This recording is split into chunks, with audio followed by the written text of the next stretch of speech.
Hello dear student, এখন শুরু হচ্ছে ক্লাস 12-এর যে টেস্ট পেপার তার পেজ নাম্বার 19। এখানে 2 নম্বরের যে প্রশ্ন সেগুলো আছে। 2 নম্বরের তোমার 5টা কোশ্চেন 10 নম্বরের থাকবে, ঠিক আছে? এই প্রত্যেকটা কোশ্চেনের অ্যান্সার নিয়ে এখানে আলোচনা করছি। তোমরা ভিডিওটা শুরু থেকে শেষ পর্যন্ত মনোযোগ দিয়ে দেখবে এবং কেউ যদি আমার চ্যানেলে নতুন হয়ে থাকো তাহলে অবশ্যই চ্যানেলটাকে সাবস্ক্রাইব করে রাখবে। আর প্রত্যেকটা কোশ্চেনের অ্যান্সার তোমরা খাতায় লিখে নেবে যাতে পরবর্তীতে তোমাদের কোনো অসুবিধা না হয়। দেখো, ফার্স্টে যে কোশ্চেনটা আছে 2 নম্বরের যে কোশ্চেন, মানে কোশ্চেন নাম্বার 3 কিন্তু নাম্বার থাকবে কত 2। কি বলেছে? 36 ওহম রোধের একটি তারকে চিত্রের ন্যায় বাঁকিয়ে তড়িৎ কোষ যুক্ত করে প্রবাহ পাঠানো হলো। যদি তারটি সুষম প্রস্থচ্ছেদের হয় তবে ACB অংশে প্রবাহ কত? কোষটির অভ্যন্তরীণ রোধ নগণ্য, মানে কোনো ইন্টারনাল রেজিস্ট্যান্স নেই। তাহলে দেখো কিভাবে করবে। এই যে তারটা দেওয়া আছে, দেখো এখানে এই যে অ্যাঙ্গেল, এই অ্যাঙ্গেলটা দেখো বলে দিয়েছে কত? 60 ডিগ্রি। আমরা জানি এই টোটাল যে অ্যাঙ্গেল, সেই টোটাল অ্যাঙ্গেলটা কত হয়? 360 ডিগ্রি। তাহলে দেখো, যদি আমরা এইভাবে ঐকিক নিয়ম করি, 360 ডিগ্রি কোণের জন্য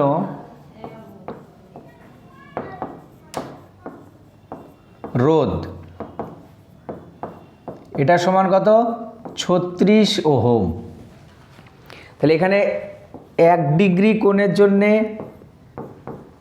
রোধ কত হবে? 36/360 অত ওহম। আর আমাদের এখানে যেটা দরকার সেটা হচ্ছে কত? 60 ডিগ্রি। তাহলে 60 ডিগ্রির জন্য যে রোধ হবে সেটা দেখো 36/360 ইন্টু এখানে কত? 60 অত ওহম। তাহলে দেখো এই শূন্য কেটে গেল, 36 কেটে গেল, তাহলে এটার সমান কত আসে? 6 ওহম। তাহলে এইখানে এই যে পার্ট, এই পার্টটার রেজিস্ট্যান্স হচ্ছে কত? 6 ওহম। তাহলে এই বাকি উপরে যে পার্টটা থাকবে, ভালো করে দেখো, এখান থেকে এই যে লাল কালারের পোর্শন যেটা, তার যে রেজিস্ট্যান্স সেটা নিশ্চয়ই কত হবে? 60 ওহম। আর এই যে রেজিস্ট্যান্স এটা হচ্ছে 6 ওহম। এবার একটা জিনিস ভালো করে লক্ষ্য করো, উপরের 30 ওহম আর নিচে যে 6 ওহম আছে, এই দুটো রেজিস্ট্যান্স কি প্যারালাল কম্বিনেশনে আছে। তাহলে দেখো, বর্তনীর তুল্য রোধ যদি আমরা দেখি, বর্তনীর তুল্য রোধ, এটাকে যদি আমরা আর ধরে নিই তাহলে এটা সমান দেখো হবে 30 × 6/30 + 6। তাহলে এটা সমান দেখো 30 × 6 বাই নিচে কত? 36। এটা কাটলে 6 আর এটা কাটলে কত? 5। তাহলে বর্তনীর তুল্য রোধ যেটা আসছে সেটা কত? 5 ওহম। তাহলে বর্তনীর তুল্য রোধ 5 ওহম। এইবার আমাদেরকে যেটা ক্যালকুলেশন করতে হবে ওই বর্তনীর টোটাল কারেন্ট। তাহলে বর্তনীর মোট প্রবাহ বা মূল প্রবাহ সেটা ক্যালকুলেশন করব। বর্তনীর মূল প্রবাহ I সমান আমরা কি জানি? V/R, বা এখানে যে কোষটা থাকে সেই কোষের তড়িৎচালক বল বাই কি? ওই সার্কিটটার টোটাল রেজিস্ট্যান্স। এবার এখানে দেখো, এই বর্তনীর যে তড়িৎচালক বল সেটা কিন্তু দেওয়া নেই, সম্ভবত এখানে একটা প্রিন্টিং মিস্টেক হয়েছে। তাহলে আমরা ধরে নিচ্ছি এই কোষটার বা সেলটার যে ইলেকট্রোমোটিভ ফোর্স বা EMF বা তড়িৎচালক বল সেটা E। তাহলে এটা দেখো আসবে তোমার E বাই কত? 5। ক্লিয়ার? এবার এই যে কারেন্ট এখানে যাবে, মানে এখানে যে কারেন্টটা যাচ্ছে সেই কারেন্টটা I, এখানে গিয়ে এই দিকে একটা পার্ট যাবে আর একটা এই দিকে পার্ট যাবে। তাহলে ACB যে অংশ, তার মধ্য দিয়ে যে প্রবাহটা যাচ্ছে, তাহলে দেখো ACB অংশে প্রবাহ, দেখো যেহেতু এই রোধটা আর এই রোধটা সমান্তরাল সমবায়ে আছে, তাহলে তাদের দুটো এন্ডের বিভব পার্থক্য কী হবে, সমান হবে, এবং সেটা ব্যাটারির সঙ্গে সমান। তাহলে এখানে এসিবি অংশের মধ্য দিয়ে যে প্রবাহটা যাচ্ছে সেটাকে আমরা ধরে নিচ্ছি কত, I1। তাহলে I1 সমান কী হবে, ওর দুই প্রান্তের যে বিভব পার্থক্য সেই বিভব পার্থক্য হচ্ছে ই বাই কি, ওর যে রেজিস্ট্যান্স, ওর রেজিস্ট্যান্সটা আমরা কত পেয়েছি, 6 পেয়েছি। তাহলে এখান থেকে দেখো এইটা হবে রাশিমালা। এবার যদি ধরো এর ভ্যালুটা দেওয়া থাকতো তাহলে তখন আমরা পার্টিকুলার একটা কি ভ্যালু পেতাম। যেহেতু এর ভ্যালুটা এখানে দেওয়া নেই ওই জন্য তোমাদেরকে এইভাবে রাখতে হবে। আশা করছি এটা প্রিন্টিং মিস্টেক। যদি ধরো সঠিক কোশ্চেন হতো তাহলে এখানে একটা এর ভ্যালু দেওয়া থাকতো, আর এর ভ্যালু যদি দেওয়া থাকে তাহলে তখন আমরা ওই বর্তনীর এসি অংশের মধ্য দিয়ে যে প্রবাহ সেটাও কিন্তু পেতাম। বোঝা গেল? আচ্ছা, এবার নেক্সট যে কোশ্চেন আছে সেই কোশ্চেনে আমরা চলে যাব। কি বলেছে, দুটি সমান্তরাল তড়িৎবাহী তারের মধ্যে ক্রিয়াশীল বলের রাশিমালা এসআই পদ্ধতিতে লেখো। তাহলে এটা বলা আছে, তারপরে কি বলেছে, এ থেকে 1 অ্যাম্পিয়ার প্রবাহমাত্রা সংজ্ঞা দাও। তাহলে দুটি সমান্তরাল পরিবাহীর মধ্য দিয়ে যদি কারেন্ট যায় তাহলে প্রবাহমাত্রা ক্রিয়াশীল যে বল সে বলের রাশিমালা হয় এফ সমান μ0/4π 2I1 I2 বাই কত আর। তাহলে এই রাশিমালাটা লিখতে বলেছে, তার সঙ্গে সঙ্গে এর থেকে কি 1 অ্যাম্পিয়ার প্রবাহমাত্রা সংজ্ঞা দিতে বলেছে। তাহলে দেখো এই যে সমীকরণ ভালো করে দেখো, যদি এই সমীকরণে I1 সমান I2 সমান 1 অ্যাম্পিয়ার হয় আর আর সমান 1 মিটার হয় তাহলে এফ সমান কি আসছে দেখো, এফ সমান μ0 ভ্যালু আমরা জানি 4π × 10⁻⁷ বাই নিচে 4π আছে, 2 × I1 এবং I2 এর জায়গায় 1 আর এর জায়গায় 1। তাহলে এখান থেকে এফ এর ভ্যালু আসবে 2 × 10⁻⁷ নিউটন। তাহলে এইটা হচ্ছে ওই তার দুটোর মধ্যে ক্রিয়াশীল বল। তাহলে এখান থেকে আমরা সংজ্ঞাটা পাবো। ভালো করে দেখো সংজ্ঞাটা হচ্ছে এইটা, দুটি সুদীর্ঘ ঋজু সমান্তরাল ও উপেক্ষণীয় প্রস্থচ্ছেদযুক্ত পরিবাহী তারকে 1 মিটার ব্যবধানে রাখা হলো। এদের মধ্য দিয়ে যে সমমানের তড়িৎ প্রবাহ চালু থাকলে প্রতিটি তারের 1 মিটার দৈর্ঘ্যে 2 × 10⁻⁷ নিউটন বল ক্রিয়া করে বা ক্রিয়া করবে, সেই পরিমাণ তড়িৎ প্রবাহকে বলা হবে কি 1 অ্যাম্পিয়ার তড়িৎ প্রবাহ। খুবই গুরুত্বপূর্ণ একটা ডেফিনেশন এবং এটা পরীক্ষায় কিন্তু আসে প্রায়। ওই জন্যে এই যে সংজ্ঞা সেই সংজ্ঞাটা ভালো করে মনে রাখবে। সংজ্ঞাটা অ্যাকচুয়ালি দেখো এইখানে থেকেই আমরা পেয়ে যাব। এই জায়গাগুলো তোমাকে অবশ্যই ভালো করে মনে রাখতে হবে এবং এই রাশিমালাটা কিভাবে আসছে এর প্রমাণটাও তোমরা দেখবে, কারণ এটাও পরীক্ষায় আসে। তোমাদের যে ছায়ার বই বা যে বই তোমার কাছে থাকুক না কেন সেই বইয়ে কিন্তু এই প্রমাণটা থাকবেই। আচ্ছা, এবার নেক্সট যে কোশ্চেন সেই কোশ্চেনটাই চলে যাব। আচ্ছা, ওর সঙ্গে আর একটা কোশ্চেন ছিল। আচ্ছা, অথবা দিয়ে যে কোশ্চেনটা যা দেখো, সুষম চৌম্বক ক্ষেত্রে অবস্থিত তড়িৎবাহী তারের উপর ক্রিয়াশীল টর্কের রাশিমালা নির্ণয় করো। এটা হচ্ছে তোমার 4-এর যে অথবা, সে অথবার কোশ্চেনটা। এবার আমরা 4-এর অথবার কোশ্চেনটা কি করব দেখো, 4-এর অথবা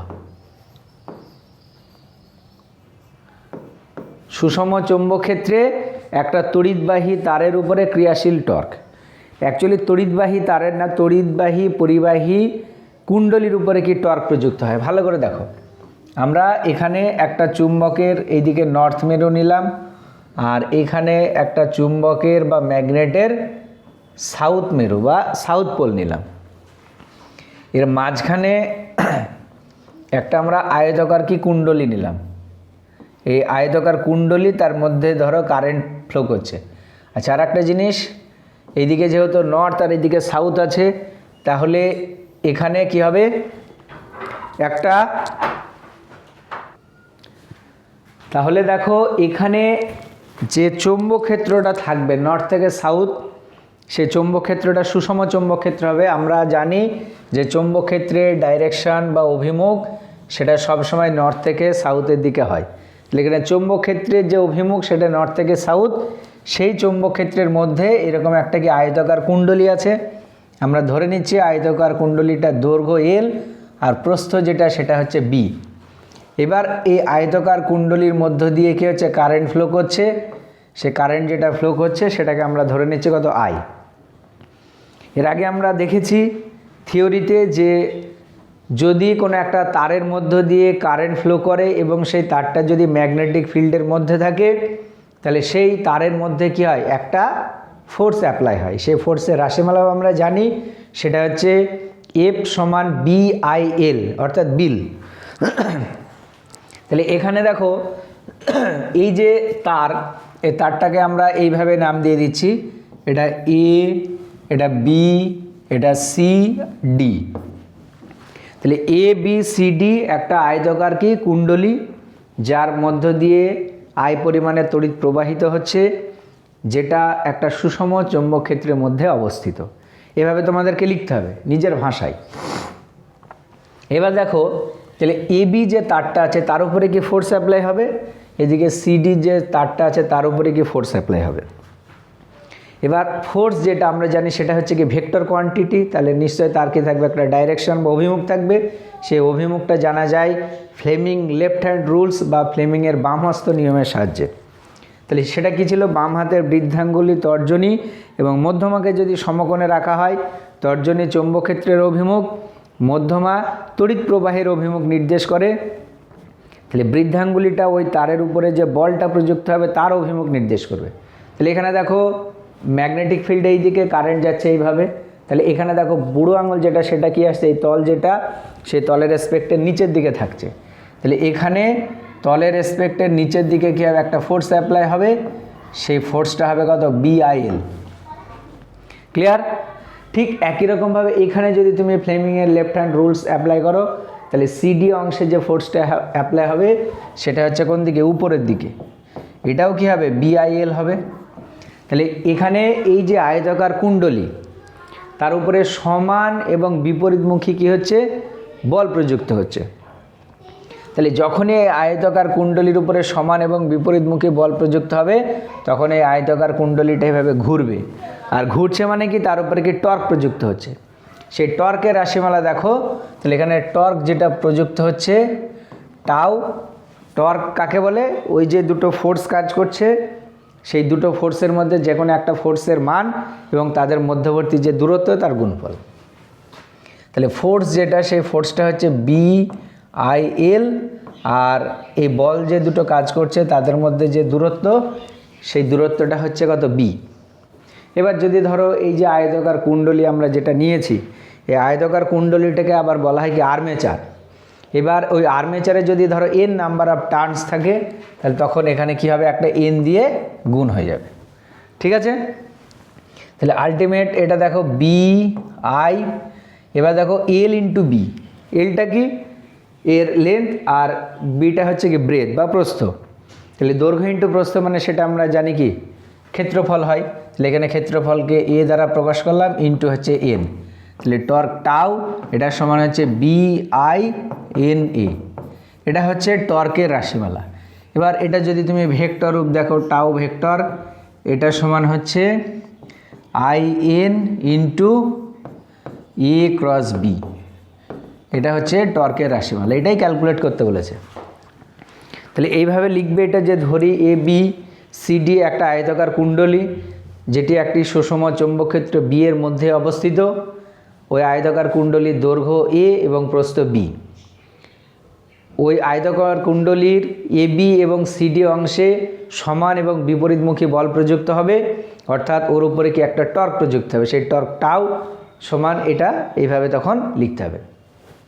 আর যেটা লেখা সেটা কিন্তু তোমরা নিজের মতো নিজের ভাষায় একটু লিখবে। বোঝা গেল? এরপরে নেক্সট যে কোশ্চেন আছে সেই কোশ্চেনে চলে যাব। এরপরে 5 নম্বরের যে কোশ্চেনটা আছে, দেখো কি বলেছে, একটি তড়িৎচুম্বকীয় তরঙ্গ কোনো মাধ্যমে 2 × 10⁸ মিটার/সেকেন্ড বেগে অগ্রসর হয়। ওই মাধ্যমের আপেক্ষিক চৌম্বক ভেদ্যতা 1 হলে ওই মাধ্যমের আপেক্ষিক তড়িৎভেদ্যতা কত? আচ্ছা দেখো 5 নম্বরে যে কোশ্চেন এখানে লিখছি, তাহলে কি কি বলা আছে? কোনো একটা মাধ্যমে তড়িৎচুম্বকীয় তরঙ্গের বেগ, তাহলে বেগ ভি, এটা সমান হচ্ছে 2 × 10⁸ মিটার পার সেকেন্ড। আর কি বলা আছে? আপেক্ষিক চৌম্বক ভেদ্যতা, আপেক্ষিক চৌম্বক ভেদ্যতা মানে মিউ আর, সেটার ভ্যালু কত? 1। আর আপেক্ষিক তড়িৎভেদ্যতা নির্ণয় করতে বলেছে। তাহলে এখানে ফর্মুলাটা ভালো করে দেখো। ফর্মুলাটা হচ্ছে যে কোনো মাধ্যমে কোনো একটা তড়িৎচুম্বকীয় তরঙ্গের যে বেগ ভি, ভি সমান হয় c/√of মিউ আর এপসাইলন আর। মিউ আরটা হচ্ছে তোমার আপেক্ষিক চৌম্বক ভেদ্যতা, আর এপসাইলন নটটা হচ্ছে আপেক্ষিক তড়িৎভেদ্যতা। এবার এখানে দেখো ভি এর ভ্যালু দেওয়া আছে, সি এর ভ্যালু তো আমরা জানি, আর মিউ আর এর ভ্যালু কত? 1 বলা আছে। তাহলে এখানে দেখো ভি সমান c/√of কত? 1 × এপসাইলন আর। কারণ কোশ্চেনে বলা আছে আপেক্ষিক চৌম্বক ভেদ্যতার মান কত? 1। তাহলে দুই দিকে যদি আমরা স্কোয়ার করে দিই, তাহলে ভি স্কোয়ার সমান হচ্ছে c² কত? এপসাইলন আর। তাহলে এখান থেকে দেখো এপসাইলন আর এটা সমান হবে c² ভি স্কোয়ার। সি এর ভ্যালু হচ্ছে 3 × 10⁸, আর এটার ভ্যালু দেওয়া আছে 2 × 10⁸। পুরোটার কী হয়ে যাবে? স্কোয়ার হয়ে যাবে। তাহলে এখানে দেখো এইটার এটা কেটে যাচ্ছে, 3/2 মানে 1.5, মানে একবার স্কোয়ার করে দিলে 9 কত? 4। 9/4 মানে হচ্ছে 2.5। ঠিক আছে, এটা দেখো না ওটা হবে না, এটা 9/4, ওটা মোটামুটি 2.25 মতো আসবে, তাই তো? তাহলে এটা হবে 2.25, এটা ক্যালকুলেটারে বসাবে, যেটা আসবে সেটা অ্যান্সার। বোঝা গেল? তাহলে এই যে ফর্মুলা, এই ফর্মুলাটা ভালো করে মনে রাখবে, যে কোনো মাধ্যমে তড়িৎচুম্বকীয় তরঙ্গের বেগ ভি, এটা সমান c/√of মিউ আর এপসাইলন আর।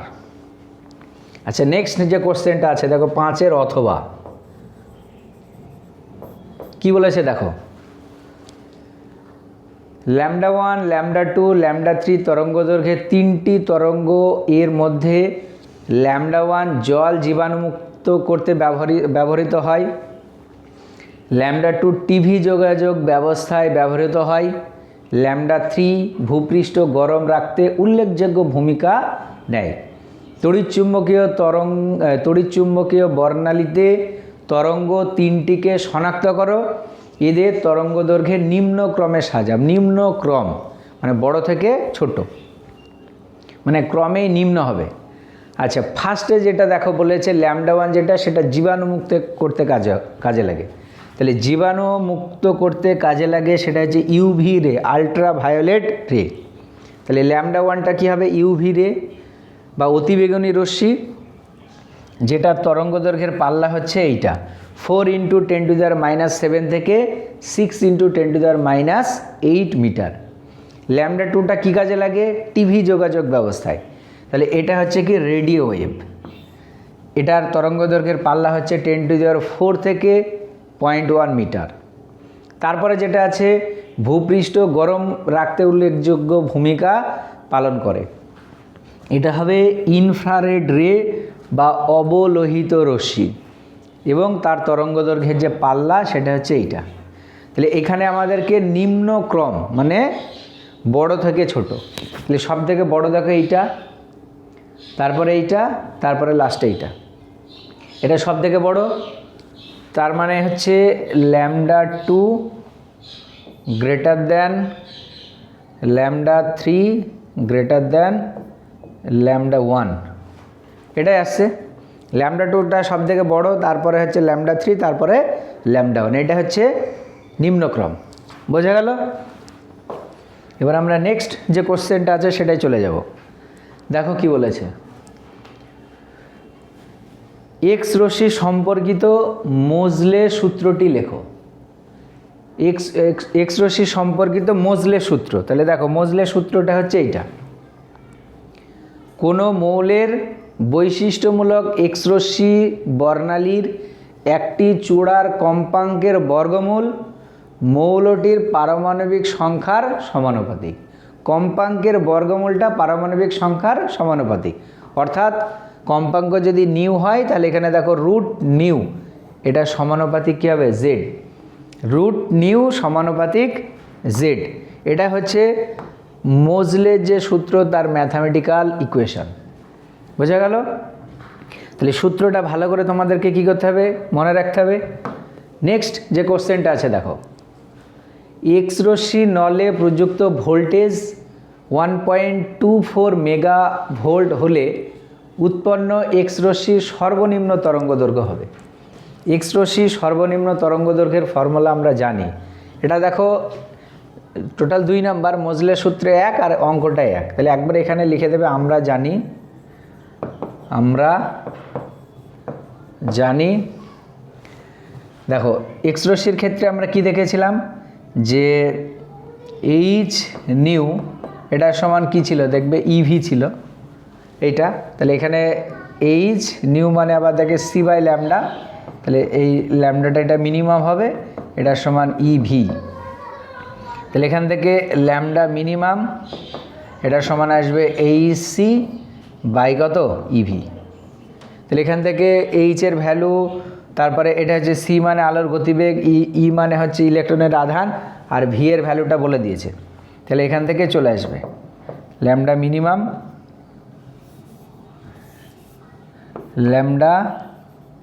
মিনিমাম 6.626 ইন্টু 10⁻⁻34, আর এটা হচ্ছে 3 ইন্টু 10⁻কত? 8, আর ই হচ্ছে 1.6 ইন্টু 10⁻⁻19, আর বিভব এখানে যেটা বলেছে দেখো অত মেগা ভোল্ট, তার মানে 1.25 মেগা মানে 10⁶। তাহলে এত কী হবে? মিটার। তাহলে এখানে ক্যালকুলেটারে যদি সব ভ্যালুগুলো বসাও তাহলে এখান থেকে ল্যামডা মিনিমামের যে ভ্যালু সেই ভ্যালুটা চলে আসবে। হলো? এরপরে অথবা যে কোশ্চেনটা আছে দেখো কি বলেছে, দেখাও যে সকল মৌলের নিউক্লিয়াসের ঘনত্বের মান সমান, ওই ঘনত্বের মান নির্ণয় করো। আচ্ছা, তাহলে এটা নিশ্চয় হয়ে গেছে লেখা, এটা মুছে দিচ্ছি। দেখো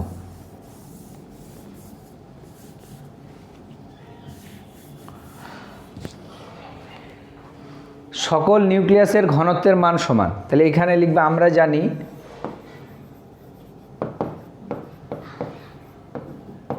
নিউক্লিয়াসের ব্যাসার্ধ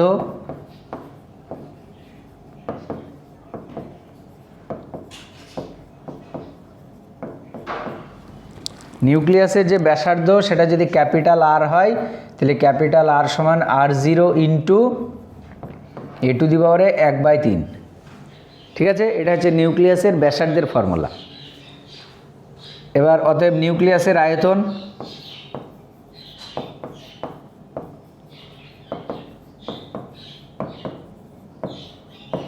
দেখো নিউক্লিয়াস দেখতে কীরকম? গোলাকার, তাহলে গোলকের আয়তনের ফর্মুলা এটা হচ্ছে 4/3 পাই r3। তাহলে এটা দেখো 4/3 পাই, এটা R0 তার কিউব হয়ে গেল, আর এটা পাওয়ারে 1/3 আছে মানে এ হয়ে গেল। এবার দেখো লিখছি নিউক্লিয়াসের ভর। নিউক্লিয়াসের ভরটা কত হবে? নিউক্লিয়াসের ভর এটা a ইন্টু ইউ, কারণ এই যে নিউক্লিয়াস, সে নিউক্লিয়াসের ভর সংখ্যা কত? এ।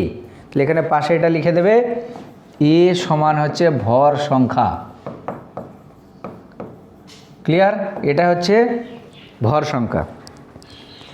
এবার এখানে একটা জিনিস দেখো, এই ইউ, সেই ইউটা হচ্ছে সংহত পারমাণবিক ভর একক, যার মান আবার হয় 1 ইউ, এটা সমান হচ্ছে 1.66 ইন্টু 10⁻⁻27 অত কেজি, এটা হচ্ছে 1 ইউ এর ভ্যালু। তাহলে নিউক্লিয়াসের আয়তন পেলাম আমরা, নিউক্লিয়াসের ভর পেলাম, অতএব নিউক্লিয়াসের ঘনত্ব, নিউক্লিয়াসের ঘনত্ব, ঘনত্ব মানে আমরা কি জানি? ভর বাই আয়তন।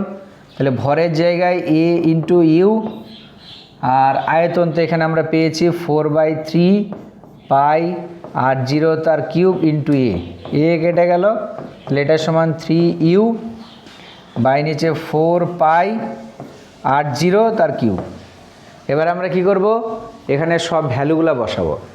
তাহলে রো সমান, দেখো কি আসছে, তাহলে 3 ইন্টু 1.66 ইন্টু 10⁻⁻27, আর এটা হচ্ছে 4 পাই ইন্টু r0 এর ভ্যালু হয় তোমার 1.2 ইন্টু 10⁻⁻15, তার আবার কী হবে, কিউব হবে।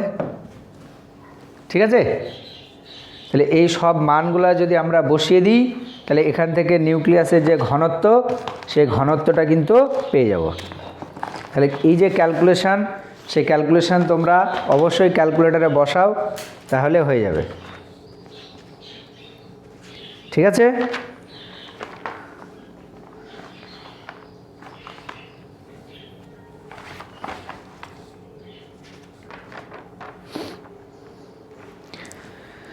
এবং এখানে দেখো নিউক্লিয়াসের যে ঘনত্ব, সেটা কিন্তু ভর সংখ্যার উপর নির্ভরশীল না। কোশ্চেন এটাও থাকে যে দেখাও যে নিউক্লিয়াসের ঘনত্ব তার ভর সংখ্যার উপর নির্ভরশীল নয়। সকল মৌলের নিউক্লিয়াসের ঘনত্বের মান সমান, কারণ এই যে সংখ্যাটা আমরা পাচ্ছি সেটা একটা দেখো কি ধ্রুবক সংখ্যা, তাহলে প্রত্যেকটা নিউক্লিয়াসের ক্ষেত্রে এই যে ভ্যালু, সেই ভ্যালুটা কিন্তু কী হবে, সেম হবে। আচ্ছা, এই গেল 6 অথবা, তাই তো। এরপরে 7 নম্বরের যে কোশ্চেন, সেটা দেখো কি বলেছে,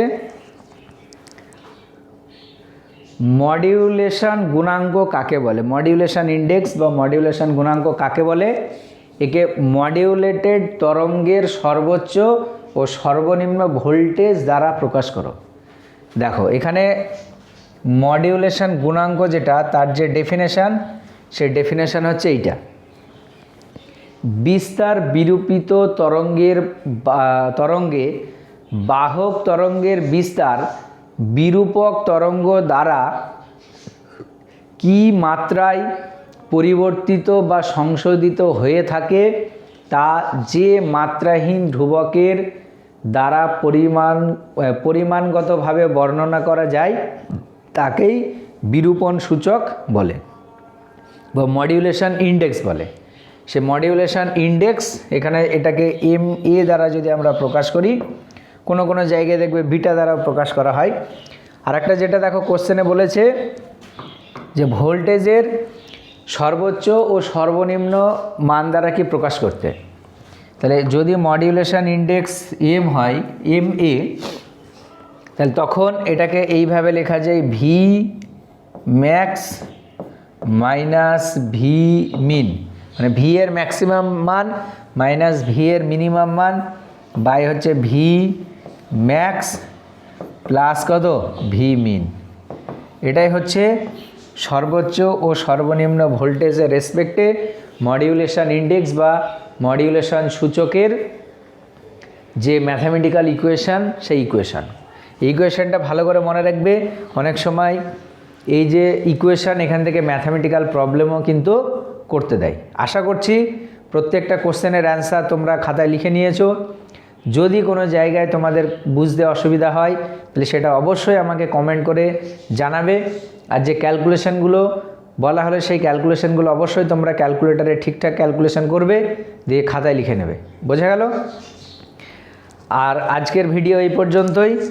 যদি আমার চ্যানেলে কেউ নতুন হয়ে থাকো, তাহলে অবশ্যই চ্যানেলটাকে সাবস্ক্রাইব করে রাখবে, কারণ এখানে নিয়মিত টেস্ট পেপার সলিউশন, রায়ান মার্টিনের কোশ্চেন ব্যাংক সলিউশন এবং ছায়া বইয়ের থিওরি ক্লাস, তারপরে ওখানকার MCQ সেট 1 সেট 2 যে প্রবলেম, সেগুলোকে আপলোড করা হয়।